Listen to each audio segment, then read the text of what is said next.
बिस्मिल्लाहिर्रहमानिर्रहीम, अस्सलाम वालेकुम।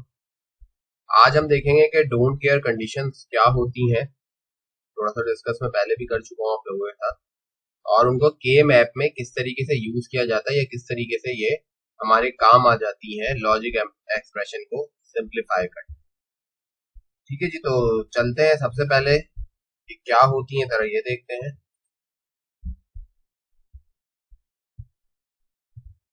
ठीक है, कुछ बाज दफा ये होता है कि आपको आइडिया होता है कि आपका आउटपुट किसी भी इनपुट स्टेट्स में क्या आएगा, यानी आपने इनपुट कुछ भी रखा हुआ हो तो आपको पता होता है या तो मेरा आउटपुट 1 आएगा या आउटपुट 0 आएगा। पास केसेस ऐसे होते हैं या पास सिचुएशंस में आप कुछ इनपुट कॉम्बिनेशन को अलाउ नहीं कर रहे। किन केसेस में? जैसे हमारे पास एक एग्जांपल है बीसीडी कोड की। सही, आपको पता होगा कि बाइनरी कोडेड डेसिमल 4 बिट का एक कोड होता है जो कि चल रहा होता है, डेसिमल होता है 0 से 9 तक। तो उस 0 से 9 को हम बाइनरी में जब कोड करते हैं तो 4 बिट के इनपुट चाहिए होते हैं हमें। और लेकिन हम जाते कहां तक हैं? हम जाते हैं 0 से 9 तक। तो बाकी जो 10 से लेके 15 तक आते हैं हमारे इनवैलिड कॉम्बिनेशन होते हैं। सही है, लेकिन इस पे भी कुछ ना कुछ तो आउटपुट आएगा ना, तो उस आउटपुट से हमें कोई गर्ज नहीं होती। जब हम लॉजिक डिजाइनिंग कर रहे होते हैं तो हमें 10 से लेके 15 तक कोई गर्ज नहीं होते, वहां पे 0 आए या वहां पे आउटपुट 1 आए। ठीक है, तो ऐसी कंडीशन को हम कहते हैं डोंट केयर कंडीशन। सही है, जहां पे हमें फिक्र नहीं होती कि हमारा आउटपुट क्या आ रहा है या इन इनपुट कॉम्बिनेशन पे हमें कोई हम कंसिडर नहीं कर रहे होते। ठीक है, तो वो इनको हम कहते हैं डोंट केयर कंडीशन।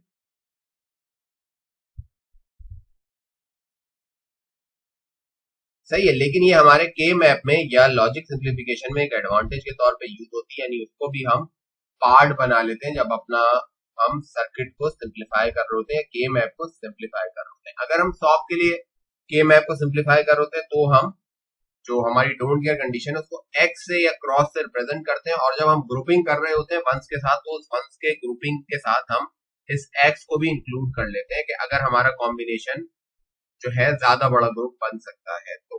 ठीक है, इसी तरीके से अगर हम पॉज के लिए काम करें तो 0 के साथ भी इसको हम कंबाइन कर लेते हैं ताकि हमारा ग्रुप बड़ा बन जाए। ग्रुप बड़ा बनने से होता क्या है कि हमें कॉन्ट्राडिक्टरी वेरिएबल्स मिलते हैं जिसे हम रिमूव करते हैं।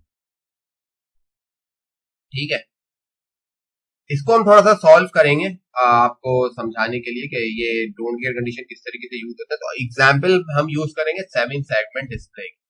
7 सेगमेंट बेसिकली क्या होता है कि बीसीडी कोड होता है, वो डिकोड होके आपको मिल रहा होता है 7 सेगमेंट। तो बीसीडी टू 7 सेगमेंट का जो डिकोडर का जो सर्किट होता है, 4 इसके इनपुट होते हैं जो नॉर्मल आपका बीसीडी कोड है उसका इनपुट होगा। इसके अलावा इसके 7 आउटपुट होते हैं, यानी ए के लिए अलग आपका पूरा लॉजिक सर्किट बनता है, बी के लिए अलग, सी के लिए अलग, डी के लिए अलग, इस तरीके से एफ के लिए अलग। तो ये 7 इसके अंदर एलईडी सेगमेंट होते हैं जो कि चलते हैं, ग्लो करते हैं खास इनपुट पे, और ये चलने के बाद, ये ग्लो करने के बाद आपको एक खास नंबर रिप्रेजेंट कर रहे होते हैं। ठीक है, तो हर सेगमेंट के लिए हमें अलग अलग तरीके से सॉल्व करना पड़ेगा। फिलहाल हम सिर्फ एक सेगमेंट को भी देखते हैं, ए को। अगर सिर्फ सेगमेंट ए के लिए हमें लॉजिक सर्किट बनाना है तो वो हम किस तरीके से बनाएंगे, बीसीडी टू 7 सेगमेंट डिकोडर का। ठीक है, ये ओवरऑल इसका ट्रुथ टेबल है हर सेगमेंट के लिए, लेकिन अभी हमने सिर्फ टारगेट करना है ए को, तो हम ए के लिए देखते हैं। तो ए के लिए एक एग्जाम्पल है कि भाई 7 सेगमेंट डिस्प्ले है, और आपको पता है कि जो सेगमेंट ए होगा ये किन किन नंबर पे जलेगा। ये 0 पे जलेगा, 1 पे नहीं चलेगा क्योंकि 1 में सिर्फ बी और सी यूज होता है, 2 पे चलेगा, 3 पे चलेगा, 4 पे नहीं चलेगा, 5 पे चलेगा, 6 पे चलेगा, 7 पे, 8 पे, 9 पे। ठीक है, तो इस हिसाब से हम अपना एक ट्रुथ टेबल डिजाइन कर लेते हैं, यानी 0 पे, 2 पे, 3 पे, 5 पे, 6 पे, 7 पे, 8 पे, 9 पे ये ऑन होगा। ठीक है, तो ये इसका ट्रुथ टेबल हो गया, क्योंकि 0 पे ऑन हो रहा है, 1 पे ऑन नहीं हो रहा, 2 पे, 3 पे, फिर 4 पे ऑन नहीं हो रहा, फिर ये 9 तक ऑन हो रहा है। 9 के बाद 10 से लेके जो 15 तक का कॉम्बिनेशन है वहां हमने क्या पुट कर दिए हैं, क्रॉस या डोंट केयर कंडीशन। ठीक है, अब जरा हम इसे मैप करते हैं, और मैप करते वक्त जो ये हमारे क्रॉस है हम इसे भी मैप कर लें। ठीक है, क्योंकि हमें ये फायदा देगा किस तरीके से, जरा देखें। ठीक है, तो पहली टर्म 0000 यहां हमने 1 पुट कर दिए। नेक्स्ट में आए तो हम 0010, 0010, उसके बाद 0011 0011। उसके बाद है भाई 0101। उसके बाद आ जाए 0110 0111 01 और 11। उसके बाद है भाई 1000 1000। उसके बाद है 1001 1000। ठीक है, साथ में हम ये डोंट केयर कंडीशंस को भी ऐड करते चले जाएंगे। ठीक है भाई, तो 1010 1010 1011 011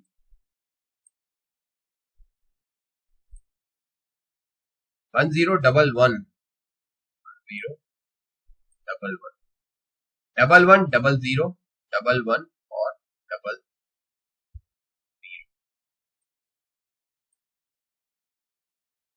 1101 11 1110 1110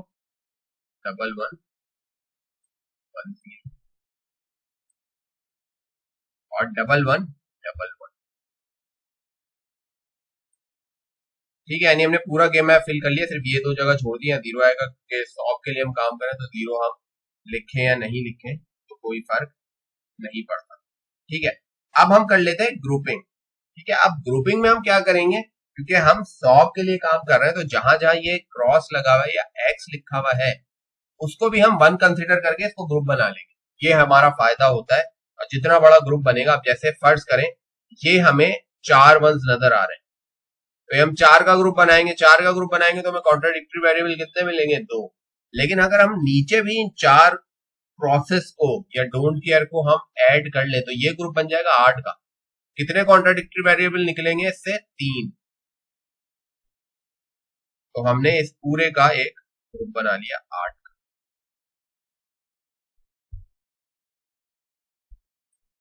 ठीक है, एक ग्रुप और बनाते हैं हम, कलर में जरा चेंज कर लो। अब ये देखें, यहां पे सिंपल 2 वंस है, इससे ज्यादा का ग्रुप बन नहीं सकता। ठीक है, लेकिन यहां पे हम क्या कर सकते हैं भाई, यहां पे भी हम 2 वंस का ग्रुप बनाने के बजाय इन सारे डोंट केयर को लेते हैं और 8 का ग्रुप बना लेते हैं। तो हमारे जो कॉन्ट्राडिक्टरी वेरिएबल कितने निकल जाएंगे इसमें से? 3। वैसे कितने कॉन्ट्राडिक्टरी वेरिएबल निकलते अगर हम without don't care condition use करते? तो जाहिर सी बात है सिर्फ एक कॉन्ट्राडिक्टरी वेरिएबल निकलता। तो ये आप लोगों को मैं थोड़ा सा एक टास्क दूंगा कि खुद से भी करके विदाउट डोंट केयर कंडीशन इसका इसको मैप करें और इसकी एक्सप्रेशन निकालें और कमेंट्स में जरा लिखें। ठीक है, इसी तरीके से हमें यहाँ पे एक वन नजर आ रहा है, कलर में चेंज कर लेता हूँ,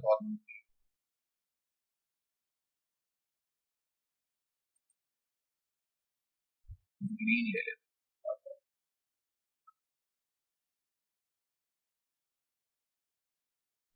ठीक है भाई, तो यहाँ पे मुझे भाई एक वन नजर आया, बराबर में दूसरा वन नजर आया, 2 का ग्रुप बन सकता है। लेकिन अगर मैं डोंट केयर को भी यूज कर लूं तो 4 का ग्रुप बन जाएगा।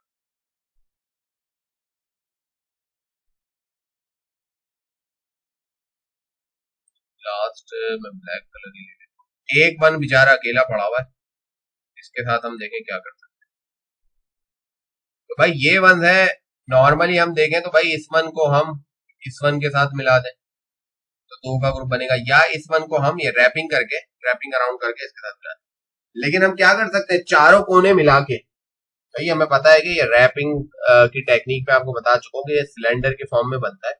तो हम अगर ये चारों कोने मिला दें और इस एक डोंट केयर को भी यूज कर लें तो 4 का ग्रुप बन जाएगा। कैसे? इसको लिया हमने और ये एरो का निशान भी बना दे ताकि हम ये शो करा दें कि रैपिंग कर रहे हैं। इस वन को मिला दें, इसी तरीके से हम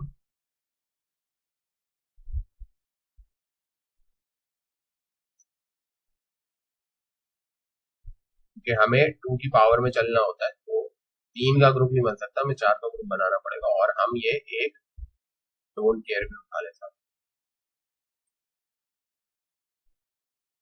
ठीक है जी। अब जो है जरा देखते हैं हमारे पास जो एक्सप्रेशन हैं वो क्या बनेंगे।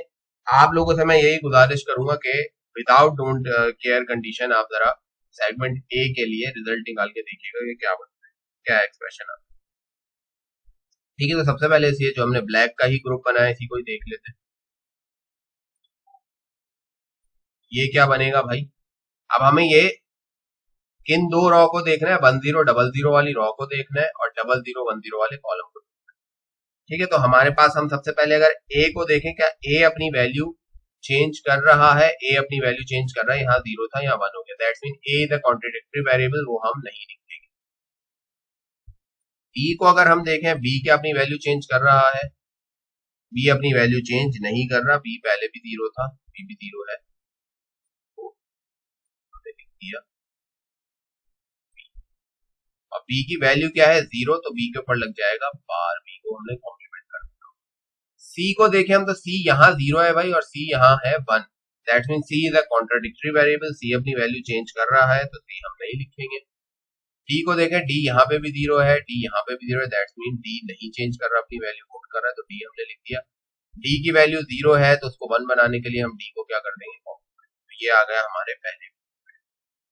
नेक्स्ट ग्रुप हम देख लेते हैं, तो ये जो रेड वाला ग्रुप हमने बनाया था इसको जरा देख लेते हैं।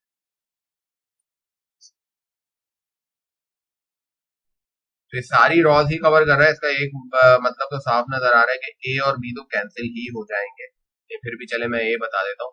ए देखे अपनी वैल्यू चेंज कर रहा है, यहाँ 0 था यहाँ 1 हो गया है ग्रुप के अंदर ही, तो ए हम कॉन्ट्राडिक्टरी वेरिएबल नहीं लिखेंगे। बी भी सारे पूरे ग्रुप में जो लास्ट के दो कॉलम पूरे कवर कर रहा है इसको चेंज कर रहा है, तो ये भी हम नहीं लिखेंगे। 8 का ग्रुप है, इसका मतलब है 3 वेरिएबल इसके अंदर कॉन्ट्राडिक्टरी होंगे, रिमूव हो जाएगी। अब सी को जरा देखते हैं हम, सी अपनी वैल्यू चेंज कर रहा है नहीं कर रहा, सी यहाँ पे भी 1 है, सी यहाँ पे भी 1 है, इसका मतलब सी अपनी वैल्यू चेंज नहीं कर रहा, तो सी हमने लिख दिया। सी की वैल्यू 1 है तो कॉम्प्लीमेंट हम नहीं लगाएंगे। डी भी अपनी वैल्यू चेंज कर रहा है, यहाँ पे 1 था यहाँ पे 0 है, तो डी को भी हम नहीं लिखेंगे। नेक्स्ट जो हमारा ग्रुप है, ये नीचे वाला जो एक बड़ा सा 8 का ग्रुप बना था वो ले लेते हैं, जो ब्लू कलर से हमने शो किया था। ठीक है, इसको जरा हम देख लेते हैं कि ये क्या है, ये क्या बनेगा।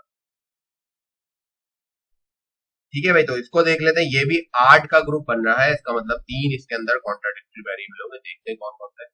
तो इसी ग्रुप में हम पहले रॉस को देख ले, तो ए यहाँ पे भी बने, ए यहाँ पे भी बने, ए हमें मिल गया, हमें पता है 3 वेरिएबल रिमूव होंगे तो बाकी के रिमूव भी होंगे। फिर भी बी को हम देखते हैं, बी देखें, बी यहाँ 1 था यहाँ 0 था, B is a contradictory variable और ये सारे कॉलम्स को ही कवर कर रहा है, दैट्स मीन सी भी चेंज हो रहा है, 0 था 1 हो गया, डी भी चेंज हो रहा है, 0 था 1 हो गया, that's mean C D B all those are contradictory variables, so we have removed।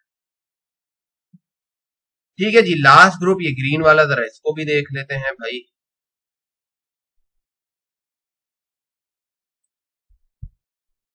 ये 4 का ग्रुप है, दैट्स मीन इसमें से कोई दो जो है वो कॉन्ट्राडिक्टरी वेरिएबल। ओके, तो भाई ए की बात करें, ए आ गया 0 और 1, that's mean A is a contradictory variable, remove हो गया। बी की बात करें तो बी अपनी वैल्यू होल्ड कर रहा है, बी को हम लिख देंगे।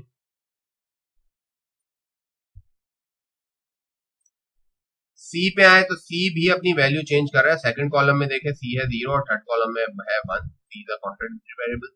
डी अपनी वैल्यू चेंज नहीं कर रहा, सेकंड कॉलम में भी 1 है और थर्ड कॉलम में भी 1 है, तो डी और वैल्यू डी की 1 है तो हम कोई बार नहीं लगाएंगे। तो ये इसकी इक्वेशन आ जाएगी सेगमेंट ए की, अगर हम लिखते हैं तो ए आ जाएगा, ए इज इक्वल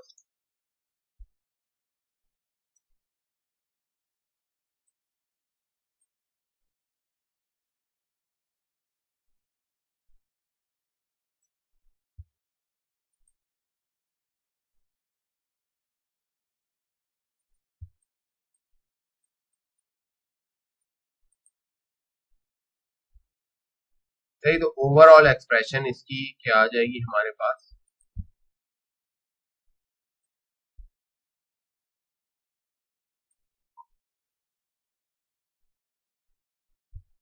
तो आ जाएगी ए प्लस ये दूसरा जो सी हमारे पास आ रहा है वो सी प्लस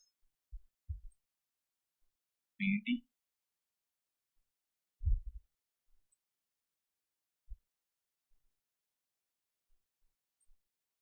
प्लस